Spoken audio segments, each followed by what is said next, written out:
Well, good afternoon, good morning, good evening, wherever you are in the world.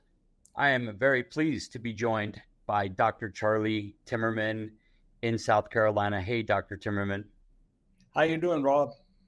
couldn't be better. And Uh, just happy to be here with you today.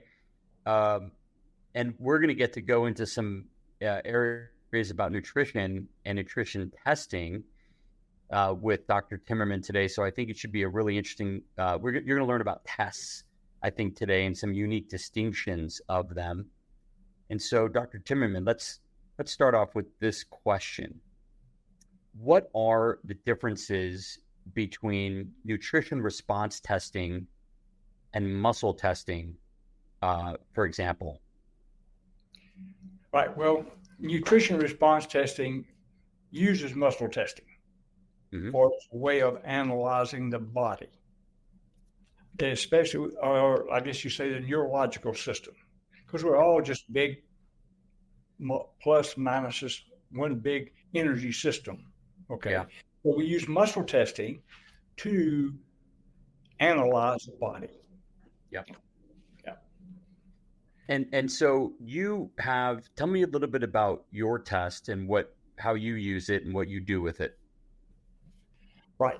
Of course, I practiced conventional medicine for about 52 years. And then I decided to go over and try some nutrition.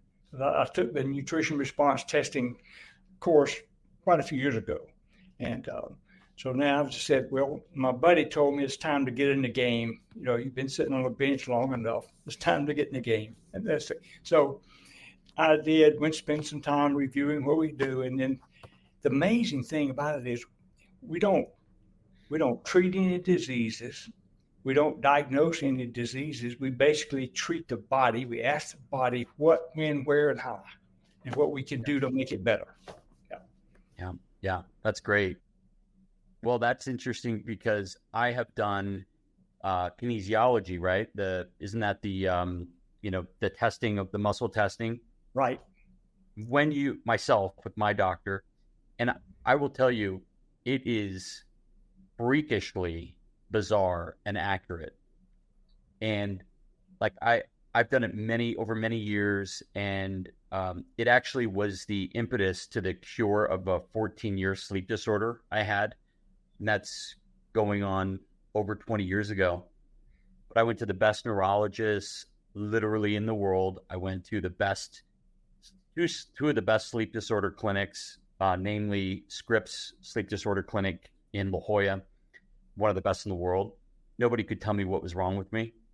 And this doctor who did kinesiology on me and then give me prescribe, he asked me quite a few questions and he dug into my health history.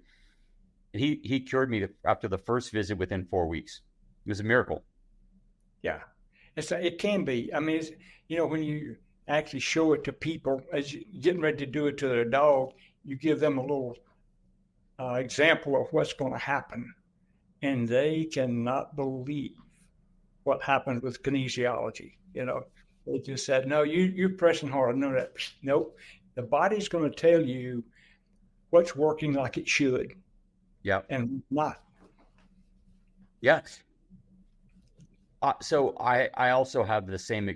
So I have this really great experience personally, and also my mom has gone to that same doctor, and she makes fun of kinesiology.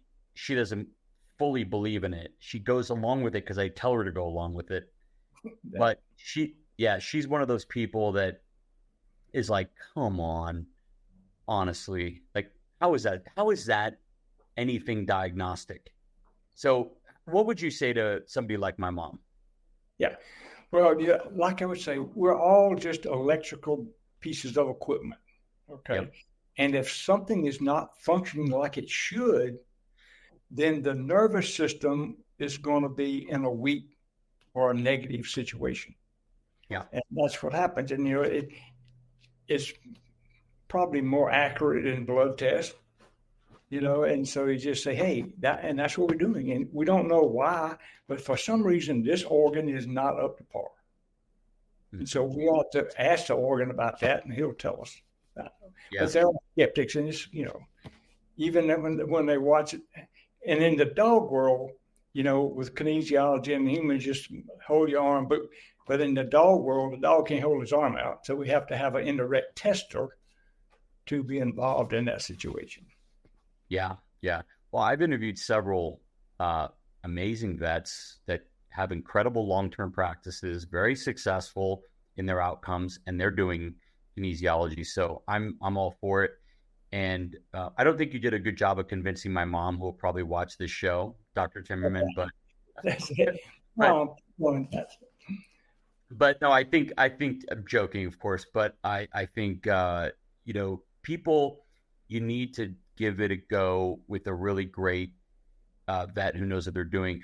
I've done these things where I've held something to me. Now, people are going to think this is just completely bonkers, but with my doctor in front of me, I didn't even know what the thing was, and I would hold the thing, and he would just say, you can they have an intention and ask, is this right for me? And you can literally go forward if it's right for you, or backward if it's not right for you. Do you do this as well? Oh yeah, I do that. I let the clients do that to themselves. And sometimes what I'll show them is I'll put a vitamin up there, which everybody should be taking, and their arm will be really positive, and then I'll pick another off the shelf, and they couldn't hold their arm up if they tried. So I said, now you see what's going on, what's good, what's bad. Hey there, this is Rob Ryan. I just want to say how much we enjoy making this content for you here. And if you are enjoying it, would you like our video down below? And would you subscribe to our YouTube channel? It sure does help us get discovered by more people like you who need information like this. And also down below in our description, the top link is to our trial pack. We hope you'll order one for your dog so your dog can have fermented superfoods that give them nutrition like they can't find anywhere else. Hard to get nutrients that are easily absorbed. Thank you very much. Now back to the show. No, I mean, it's freakishly weird if you just calm down and you focus and you get in a real, centered place. And then I prefer not knowing what it is I'm, holding just to prove it to myself. But he says you could do this in the supplement counter at your store. You could do this for foods, Oh, yeah. I tell my clients, you go to the store, you'll see them. They'll be checking. I know a couple of them are checking things at the store. People think you're crazy, but well, I live in Boulder, Colorado, and you would think there's a lot of muscle testers in here, but I haven't seen anybody in the store yet, to my disappointment. I thought better of the Boulder people. I thought they would have. I would have. Now that you mention it, I should have seen a bunch of people already. And I shop at some pretty hippy dippy grocery stores for organic stuff. Right. Darn it. Well, I'll do it, and I'll set the bar. That's right. Yep. So okay, so you're in South Carolina, and how long have you had your practice? Well, I practiced for 52 years. And then I've been doing nutrition stuff about 2 years now, so that'll be 54 years in this place. Yeah. Were you in the same location 52 years? Yep. My old practice is about a mile down the road from where I'm at. Amazing. Whoa. Wow. So tell me this: were you more traditional, conventional at first? Right. For probably the first 30 years of practice. But then I took the chiropractic course and started doing chiropractic stuff. And then that just opened up this whole big old world of wild, crazy stuff out there. Yeah. And so the last 25 years or so, I was really branching into more and more alternative stuff. So when you say wild and crazy stuff, give more detail there. How do you feel about chiropractic and all the other stuff since? Oh, chiropractic was probably the most single exciting thing I've did in veterinary medicine 52 years. I mean, I used to activate her, and you can adjust that talk. He come in, he couldn't walk, and he could run out the door. Yeah. It's so funny. When I first started, I had a girl working for me. She just graduated from Georgia in the top third of when she was number 3 in her class. Anyway, so I had gone and taken the course. And I was adjusting dogs, and she just looked down a little class and said, I didn't teach that in veterinary school. Yeah, but after about the 4th dog that got up and walked and couldn't walk when he came in, she said, all right, let me see those notes. And now that girl has flipped all 180. She's a acupuncturist. So, wow. Wow. So how do you think of these things now, since you came from more of a traditional veterinary world? Where did you graduate from? University of Georgia, 1970. Okay, great. 1970. Nice university. Yeah. So how do you think of you then and you now? Like, what's the, just give us, like, if you were talking to other young vets. And I do. And, they look at me like I'm crazy half the time because, just in practice, we stopped vaccinating for distemper parvo 20 years ago. We started running titers. And, in the last couple of years, titers have become more mainstream. Yeah. You'll find, but, I love to talk to pre-vet students, okay, but catch them before their mind gets, closed, shall we say. And I did a lot of lectures to pre-vets, and we just talked about things because, the laser, because every clinic has a laser now, just about. It's pretty common stream, but homotoxicology and Chinese medicine, those things are important. And we're starting a veterinary school in South Carolina. It'll be open, hopefully, first class in 26. So I'm hoping we're going to have some alternative courses. That's going to be my goal, because I think that's becoming more and more people are beginning to realize medicine's probably not the answer to everything. Mm-hmm. Yeah, So is this new veterinary school? Where is that attached to a college or university? Yep, Clemson University. Okay. Yeah, that's exciting. Cool. Do you have the ability to get in there and give any alternative classes or anything? That's on my list. Yes. Yeah. Right. So I've got 2 years, but we got to work on that. Right on. I should hook you up with Dr. Marty Goldstein, who's working on Cornell right now. Right. Good. Yep. Yeah. Good. He'll give you some pointers. I think he's well underway. Oh, super. I know. Yeah.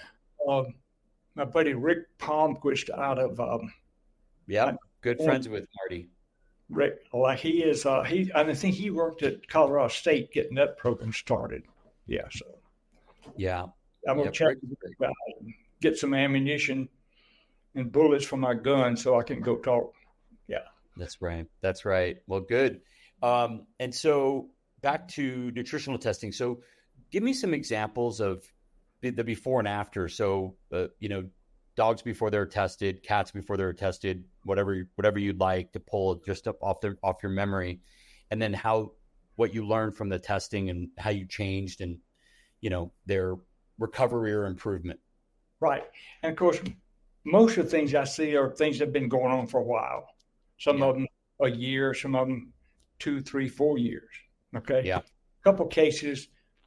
One dog came in not long ago. He'd been throwing up basically for 6 or 8 months, and nobody could understand what happened. They didn't know. Had him on everything. Anyway, came and he was tested. Stomach, pancreas was weak, and he actually needed hydrochloric acid. Okay. They had him on antacids, which was the opposite of what he really needed. So we put him on some Zypan, which is standard process. Boom. No more problems. And that, usually they don't happen that fast. Okay. Because usually chronic things just take a long time. And that's what I tell people. It's a journey. We're starting. We're gonna check your dog today, and in 3 or 4 weeks we're gonna check him again, see if we need a change. Sometimes they need more, they need less, and we're gonna be doing it. It might take 10, 12 months before we see success. Yeah. But it's fun. And then another dog that had diarrhea, who was just in yesterday, and he'd had diarrhea for months. Within a week, he just needed some digestive enzymes. Wow. So that's amazing. And it's fun to be able to take something that's been sick for a while and with just simple little muscle testing, Yep. Boom, here we are. And standard process makes they make their specific organs have specific things so that you can really narrow down. They have a veterinary line, but it's more of a general line. They only had about 8 or 10 things, but it allows the normal conventional man to be able to use some standard process stuff to access certain areas. But yeah, a lot of human supplements can be used for dogs and cats. oh yeah. So the dog that was vomiting a lot, you mentioned kidney deficiency or Pancreas. oh, sorry, pancreas. Pancreas, yes, that's right. Yeah. So it's really interesting because most people go right towards, food allergy or, they're ill or something. It's very interesting how complex these things can be that you don't really know. Would you think there'd be a blood test that would uncover that? Like if you didn't know you were going after kidney or pancreas, would there be a blood test for it? Maybe. Maybe. If you ran all the digestive enzymes, they should be low. Right. Yeah. Nobody does that. No, it's not the standard, panel. You'd have to at least have a clue to even go look in that area and then run those. Are those expensive, those blood tests, the enzymes? What was that? Are those tests expensive for the enzymes? If one did notice to run them, are they a couple $100? Probably, maybe more. You just send off stool and they'll check it and look see. Yeah. It's the interesting part, I think, is the body, the doctors, humans, veterinarians have started to think that the symptoms are the disease. Yeah. Because all they teach us in vet school really and truly was to treat symptoms. Yeah. And symptoms are a cause of something, a symptom of a problem. Okay. Yeah. But that's what I said, that with muscle testing and nutritional response testing, you can, if you got a weak organ, okay, and you're in the body, you say, okay, why are you weak? It could be stress from heavy metals, chemicals, food, vaccine, viruses, funguses, parasites, anything. So you ask the body, have a bunch of stressors, and we just put those on the body and ask the body, is this anything here bother you? And it'll tell you yes or no. And, So how much of the testing do you think varies from practitioner to practitioner? Like, because it occurs to me like the quality of your answers is directly in relation to the quality of your question, right? Right. What would you think about the variance in practitioners? Is there much? Yeah, that's tough. I still have a good relationship with my practice, and like I said, they still do a lot of alternative stuff there, and so sometimes I have to send a pet over there to get some blood work done just to check, because we can't cure everything with nutrition. We can make it better, but sometimes it's so far along the path of destruction, shall we call it, that you're going to have to use some conventional stuff just to calm it down. But that's in terms of all, let's say if we lined up 10 vets that are doing this type of nutritional testing that you do, how much of a variance in those 10 different practitioners do you think there'd be? Like, that's what I'm kind of wondering, because it's probably not a lot. Okay. To be very truthful, because what we do is very repeatable. Okay. Because basically we're asking the body a simple thing. We're not thinking what might be. We're just asking the body. So most of the nutrition responses, I would imagine, would be pretty close. Okay. Where in conventional medicine, they'll probably be all over the board. Yeah. Interesting. Okay. Well, that's very interesting. So, do you use this to change diets, and do you go to that down to that level? Well, the number one thing we do is get off the processed food. Yeah. Well, Yeah, no matter what. I mean, that's as we sitting there talking about what we're going to do and what they're eating. I said the number one thing we need to get off of is processed food. Yeah. And it's hard for some people to do that. But, in I guess all my years of looking, studying, three things come up: processed food, over-vaccination, and overuse of drugs. Those three things probably cause more chronic diseases than anything. Yeah. So you've got to get away from eating processed food. We got to slow down our minimal vaccines in a way, because no more than you need. Yeah, and this temper parvo will last a lifetime once you get it as puppies in there. So just make sure they don't, because I know I had a dog came in the other day. He just got his rabies vaccine a couple of months ago, and now he had a raging skin problem, and that's usually what happens. Yeah. But most vets don't look at that and put those two together. Yeah. Wow. But I know in practice, probably 20 years ago, I did in-house research. Okay.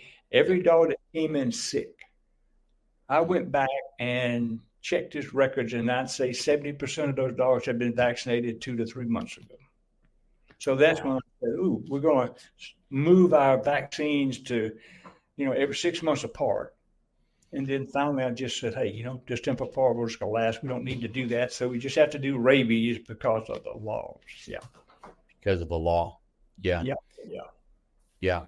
And, people can Google the what is that? The rabies challenge. That was a long-term study.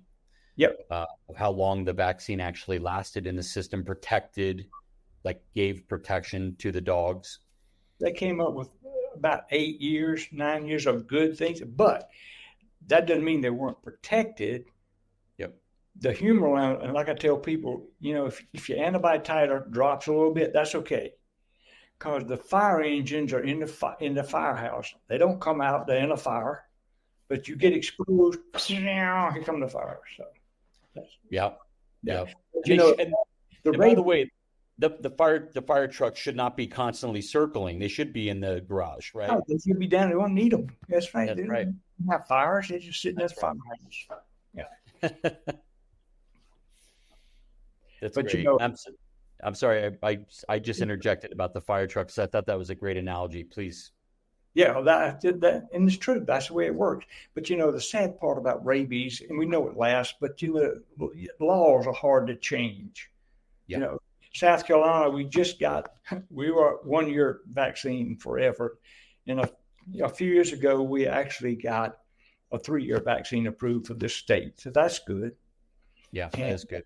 But why don't we just titer dogs for rabies like we do for me? I mean, they don't vaccinate me for rabies. They titer me. If my titers are fine, I don't get another shot. So why can't we do that to our dogs? Well, I mean, some people believe that it's a great strategy to, it's a required strategy to bring them into vet practice. That's the, old way of thinking, and the way people have said that's, getting people back into practice. Well, I would be all for a yearly titer requirement.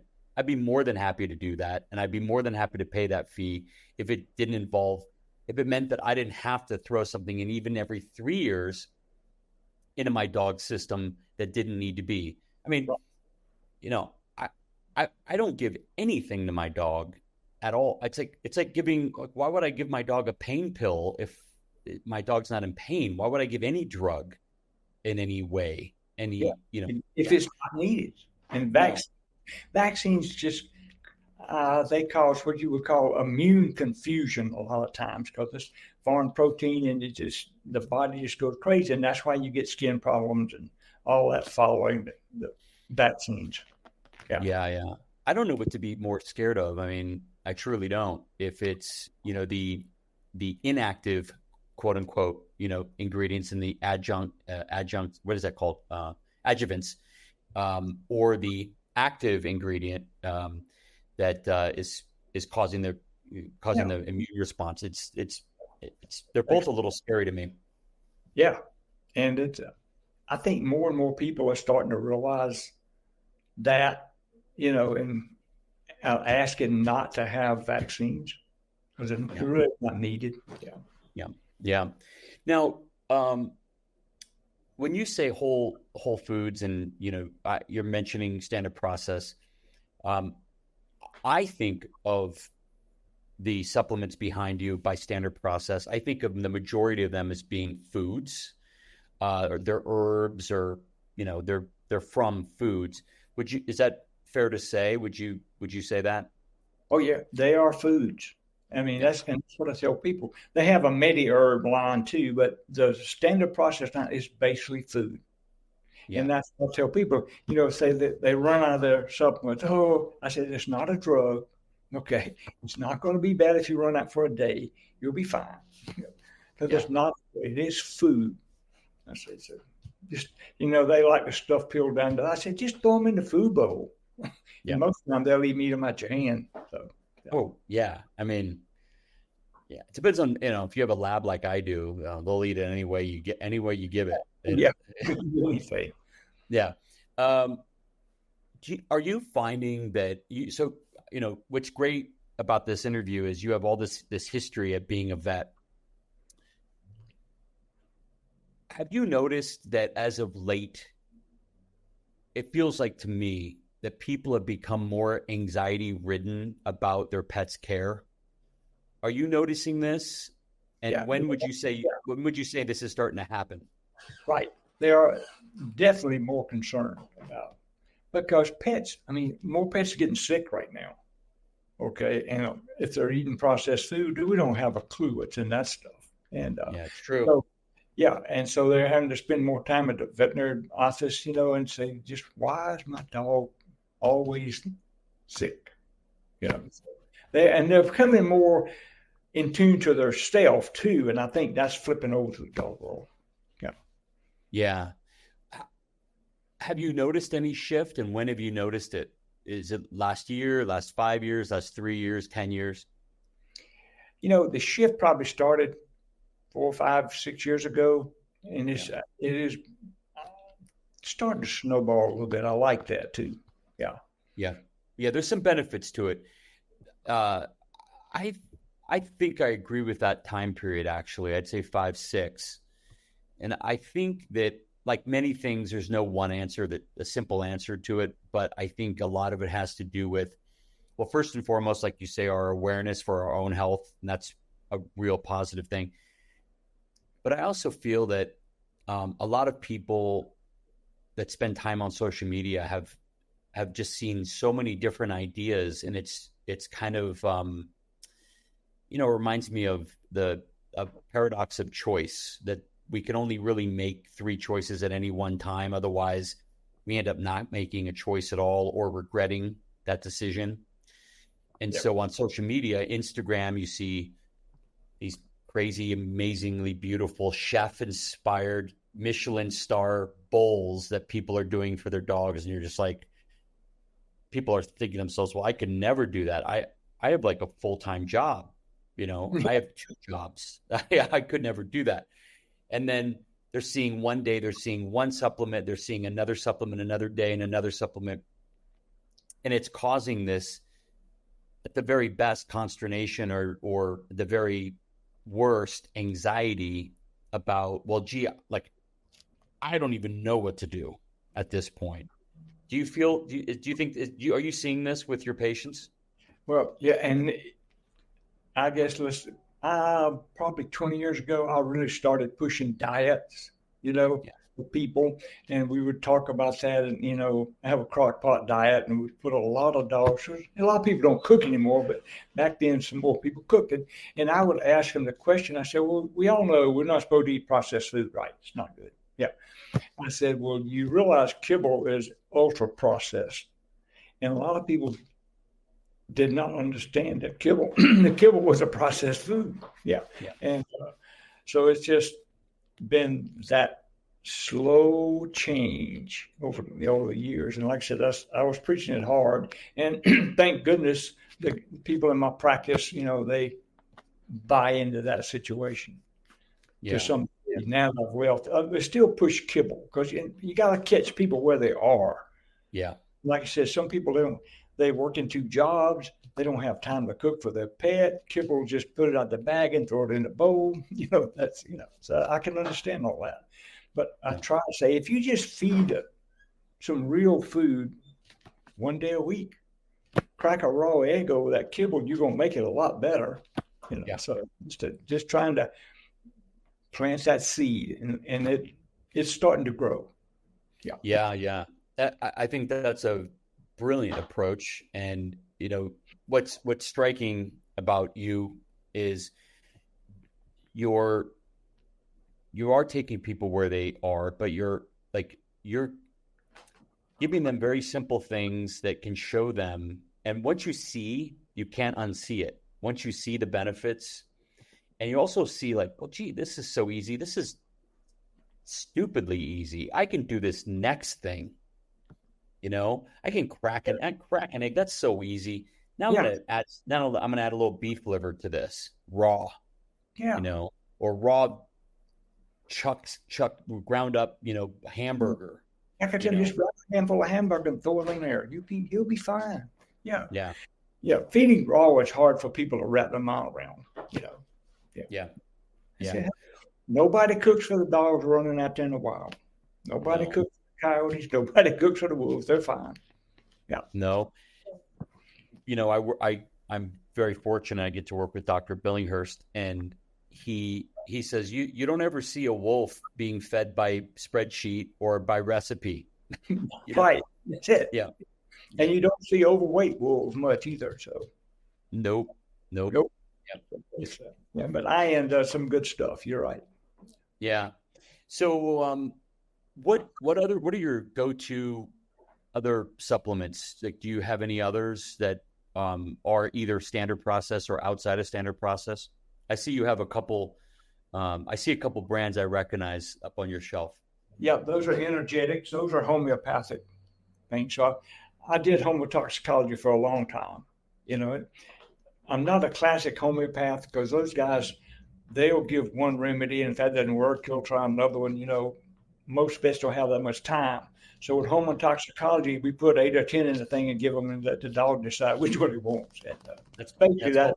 It's our combination thing. So. You throw the kitchen sink out of it homeopathically. Yeah, the body will figure it out. If they don't need it, they'll just chuck it out.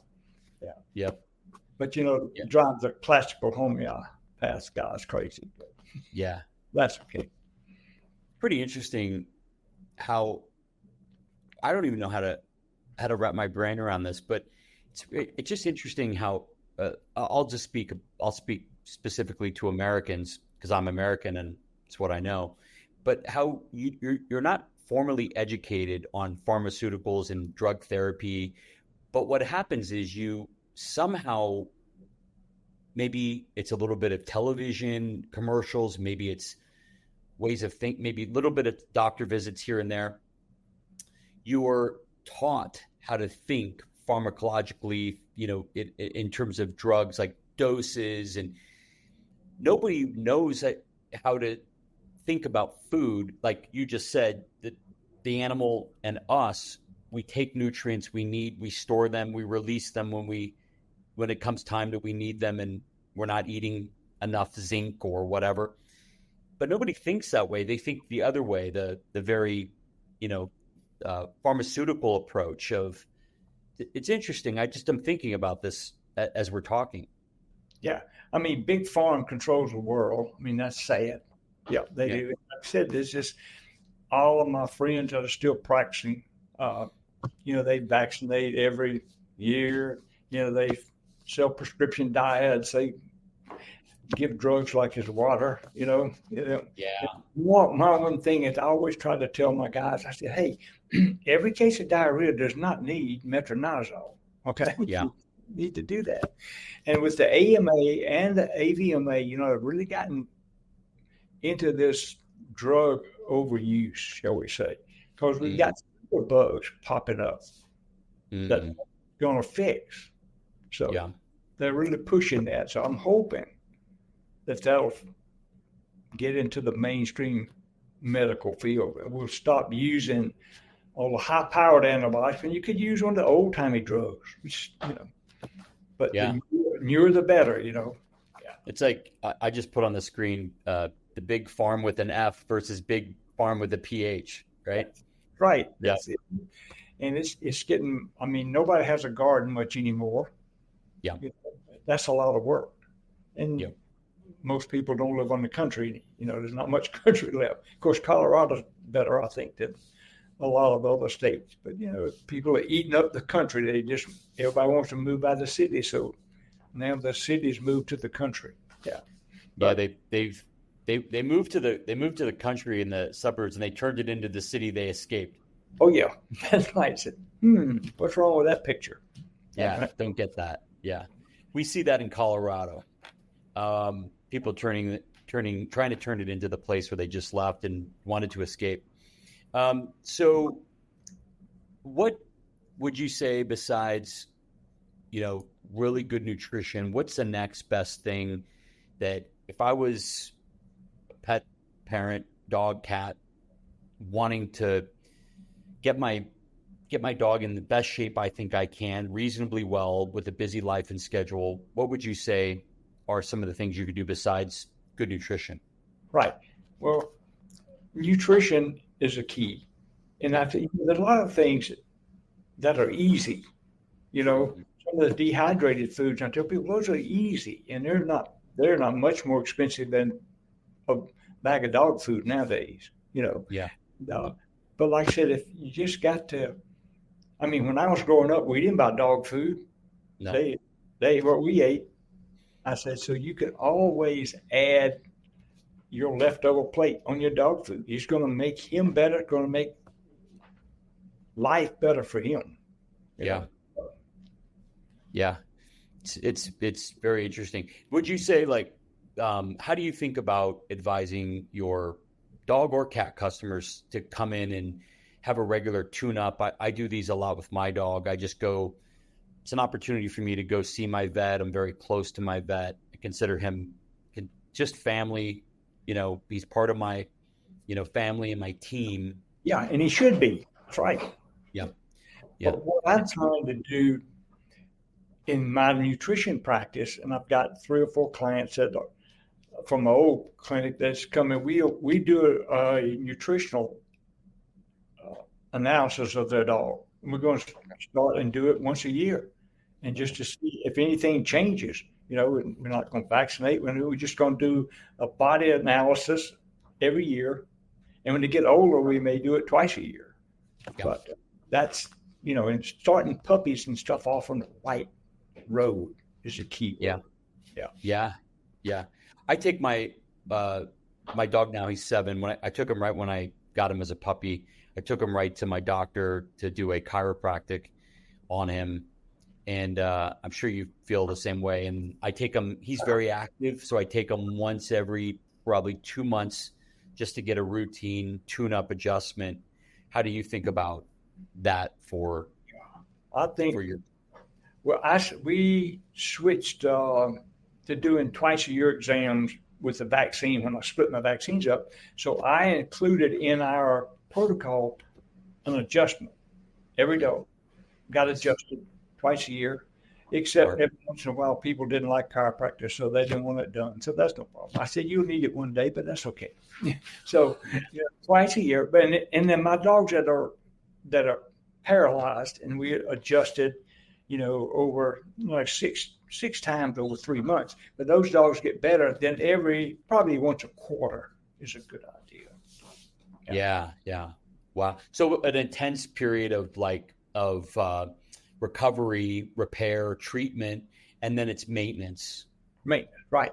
It's just I go every week myself. Yeah. But, you know, my body's been misused a lot. There's lightning. Yeah. Oh, lightning. It's interesting to get into the nitty gritty with that. Like if you were an athlete or you had a lot of broken bones or a lot of falls, or, you know, you just had an abuse, you played football a lot, or God forbid, hockey or wrestling or something, that could come back later in life to you might need some extra support, right? Right. I know. I have a real bad ankle sliding into third base back in 1975. She said, don't be sliding. I'm playing softball. You don't have to slide. But anyway, tore my ankle up really bad. Walked on crutches for 2 or 3 days and wrapped it up and went back to playing. I was young. And there comes the scar tissue. Yeah, I'm paying that price. Yeah. But my chiropractor worked on it, so it's pretty good. Wow. Yeah. Yeah. But dogs are athletes. People don't realize that dogs are athletes. Yes. And their life is so much shorter than ours. Yes. We got to pay attention. Yeah. Yeah. I'm glad you said that their life is so much shorter, because am I crazy for thinking this way? I think that let's just say we use the 7-year human years for every dog year. Let's just say. Right. Aren't we then saying that our dogs are aging 7 times faster than we are? Fair? Pretty close. They're aging fast. Basically, simple math. So then aren't we then maybe obligated to take 7 times more care and attention and give priority to what's happening to them? And just, again, simple math. Let's not get hung up on the numbers too hard. But the attention should maybe be a 7x of our own. Right. We should go. And I think that's like you were talking a while ago. Vaccines brought people into the clinic with their dog. Yep. Okay. Sometimes if you didn't need that, they probably wouldn't show up. Like the rabies is only every 3 years. Well, I'll go 3 years. But realistically, between 1 year and 5 years old, you should see them at least once a year. Yeah. After they're 5, you probably should see them twice a year, because things happen. I think that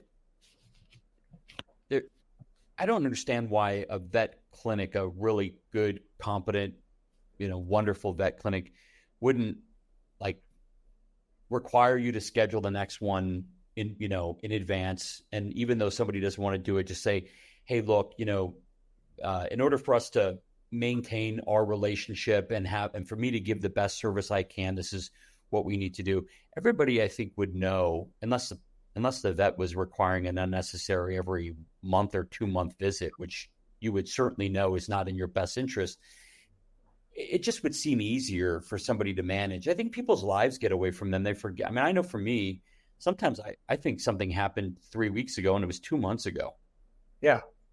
And it's just, I think economics is playing a role in that to some degree, especially now. There's not as much money out there as it used to be for people in general. And I think I don't know.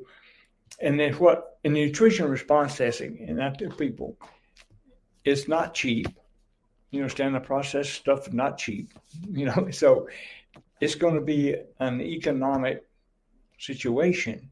I've had 2 or 3 people just drop out because, just they didn't want to pay the price and didn't want to pay the fee. The dog hadn't gotten well in 3 months. So, I said, that's okay. I have no problem with that. Because what we do is not mandatory. It's just an option if you want for increased health. And health is a big thing. Hard for people, And I think more and more people, like I said, are getting more about their own health. So, hey, the dog is going to, especially when the dog gets sick. Yeah. Cancer is such a big problem in humans and dogs. And like I said, in dogs, their life is so much shorter. It happens so fast. Yeah. Everybody gets cancer every day. So the body takes care of it. But if I think all of our electromagnetic things that are happening in the world are playing a tremendous role. Yeah. I think it's like, there's some things that load the gun. There are other things that fire the gun. And I think that you've got some households, they've got the Glade plug-in fresheners going all over the house. They've got, kibble-fed dogs that don't have a really strong innate immune system. They've got, a lawn chemical spray company. They've got pesticide sprays outside. they use Roundup outside, or they live near a golf course that's sprayed heavily. You could easily just start adding these things up and compound them. That's right. And And it's lots of dogs, yeah, and a lot of the dogs stay inside 90% of the time. Yeah. You know, earthy, get out there in the ground and put yourself back to the earth and recharge your body. Yeah. So yeah, boy, amen to that. Yeah. It's so cool because just in the time I've been doing this, which is been doing these shows about 2.5 years almost, I have noticed almost every single vet talk about grounding, and it's free and it's easy and it's profound. And like, there's so many free things you could do that help, you know, detox your pets, give your pets more health, things you cannot put in the home, like the Glade plug-in fresheners and, you know, carpet cleaning companies with toxic chemicals that clean, you know, Scotch guarding everything. I mean, these things all are, I mean, look, they're practically wonderful. They're convenient in our lives. They keep our furniture looking good, our house smelling good, all this stuff. I mean, I'm not for me. I don't use any of those, but I can see where people would think that. And yet here we are, your pet's laying on it, you know, right after it got Scotch guarded and carpet got clean. Nose is right by it. Yeah. Paws are on it. It's licking the paws. Chemicals are everywhere. Everywhere. You know, people don't realize it. Like I tell them, if you can smell it, it's knocking your dog out the wazoo, because a dog's nose is probably around 600 times stronger than ours. Yeah. And if you cannot smell it, it's still probably knocking your dog. Oh, yeah. You know? If you can't smell it, still, but if you can smell it, it's really knocking him. Yeah. And you take a bird dog, man, he can point a quail, you know, 40 yards away. Hey, we ain't got no idea. That's right. So it's that's the thing. And you have to, you know, the swifter, you clean the floor. It's great and it's easy, but we got to think about what's happening to our pets. Yeah.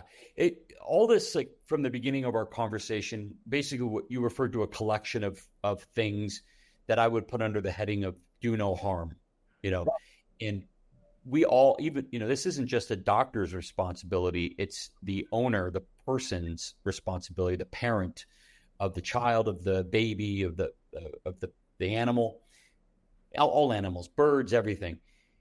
You know, you can keep this away from your animal. And yeah, I'm so with you about the smells too. I mean, it's kind of like, wouldn't you just hate having a bullhorn right in your ear, but it's through the nose instead? It's just yelling at you all day. Right. You know? That's, yeah. It's you know, one thing, you know, they make little EMF protectors. I wear one right here. So they make them for dogs. And I tell people, maybe you need to buy one for your dog. Put it on his collar, because he's getting bombarded by your 5G router that's in your house. You know. Yeah. Try to protect him. Yeah, I mean, you know how this is. Like, you've not only got your router, you've got your TVs signaling, your phones are on. You've got 3 phones in the house from the family. You know, you've got the neighbor's Wi-Fi that's hitting your house for sure. Yep. You know, and they're all. I mean, these aren't nicely playing together. They're all just like, it's like chaos. That's exactly what it is. Yeah. Chaos. Yeah, it's chaos. Ooh, wow. Well, this has been a really great conversation. So tell us, like, let's leave some parting thoughts for folks about testing. Give some people, you know, watching here some inspiration on maybe how to look for the right person to test their pets, you know, without flying to South Carolina to see you, of course. Right. What would you say to them? Well, you know, the nutrition response testing, they have a website. They have a Facebook page. You can find, there's probably not many veterinarians, maybe 20, 25, maybe at the most, doing this in animals in America. Okay. Yeah. Lots of chiropractors, and chiropractors do dogs too. Sometimes you can find the right one. But the main thing is just nutrition, less vaccines, less drugs if we can, and that's the key to health right there. We can eliminate a lot of that, eat then we'll be good. Yeah. Yeah. But Yeah. try to find somebody, a nutrition response tester, if you have a chronic problem, to see if he can help. My friend in Atlanta does it. He's been doing it for a long time. He actually sees miracles every week. Yeah. Yeah. Dogs that everybody else has thrown the towel in, nothing we can do. And nutrition pulls his dog out of the hole. Yeah. Yeah. And by the way, that website to find a nutrition response testing for humans and hopefully animals, that's nutritionresponstetesting.com, right? Yeah. Yeah. So I'll put that on the screen. Your website, of course, Doctor, is Paws Health Wellness. Paws with an S. Yeah. Health, and PAWS, healthwellness.com. And then the nutrition response testing, you can find a practitioner there at that website. And yeah. And you can also look for really great pet chiropractors in your area. You could just search, but you use DuckDuckGo or Google or whoever you Brave testing. Yep. Brave search engine. Yeah, there's getting more and more of those around now. Thank goodness. But there's a lot of chiropractors. In fact, the reason it got me started, my personal chiropractor was doing dogs, and he and I went and took a course on animal chiropractic. He wanted to see it taught by a veterinarian, so we all together and took that course. That was fun. Wow. It is true the human chiropractors aren't technically automatically qualified to practice on animals. They have to have some training. Is that right? Yeah, and most of them have a little bit of training in most of the colleges. But in some states, South Carolina, they can do it by prescription. Okay. Mm-hmm. If a veterinarian writes a prescription, you can go to the chiropractic and legally adjust. In Florida, I think the veterinarian has to be on the premises with the dog. On the what?